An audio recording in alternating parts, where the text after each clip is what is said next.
Hey guys, so today, a little rainy day, can't really go fishing, plus I have to work later today.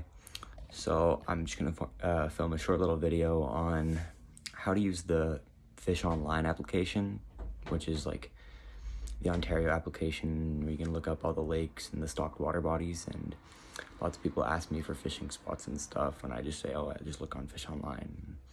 That's where I find most of my spots, do a little bit of exploring.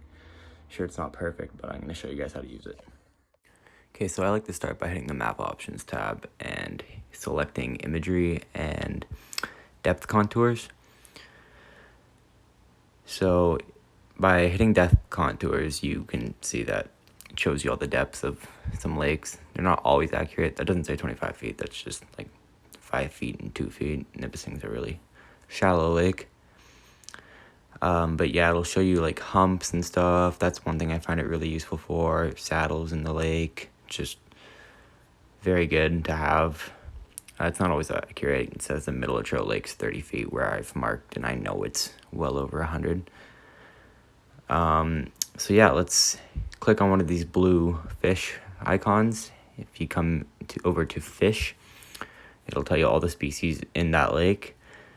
Where it says species discovered by MNRF, that's the actual species that are in that lake that have been observed by the MNR, and they know that are in there. You can see people report other species being in there, like rainbow trout being in Lake Nipissing. That's not true.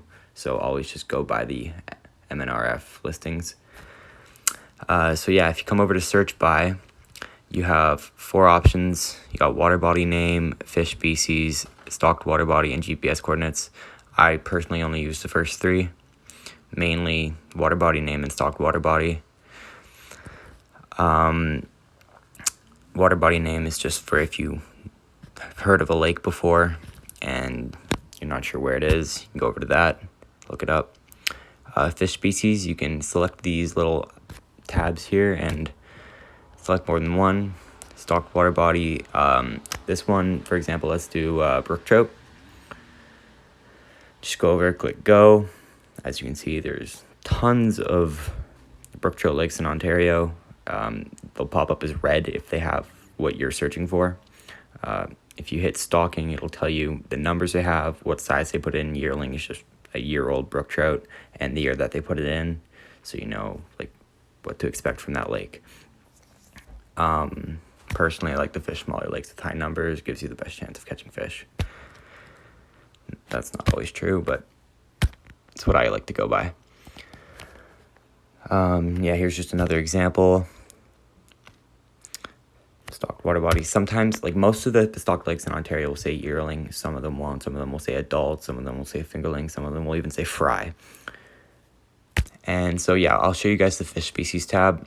You can select more than one. I'm just going to select Aurora Trout so it doesn't break my phone. Aurora Trout is just a subspecies of brook trout. It's basically a brook trout with no spots.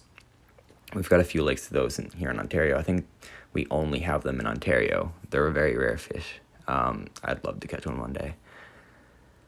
So yeah, if you click on there, you can see it says fish, species, species observed by the MNRF.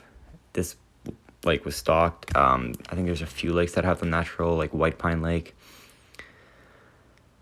So yeah, those, like that's how you use the fish species icon, or the feature, I guess.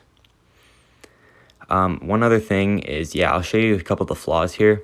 If you look at the depths on Trout Lake, not exactly accurate. And here's Lee's Creek. This is a creek near me that I know has brook trout in it. It's not even listed on this website. There's a few other creeks that I know have that. I'm not sure if they do that on purpose to protect the fish in there. That could be it. And yeah, so right here, right in the middle of this bay in Trout Lake, I know there are depths of well over 100 feet. And it says right in the middle is like 35 feet, which I'm certain is incorrect. I know there's a very steep drop off, and I've fished in 80 feet right next to shore myself. And yeah, so basically that's just how you use Fish Online. Just a quick rundown. Hope it helped. And yeah, thanks for watching.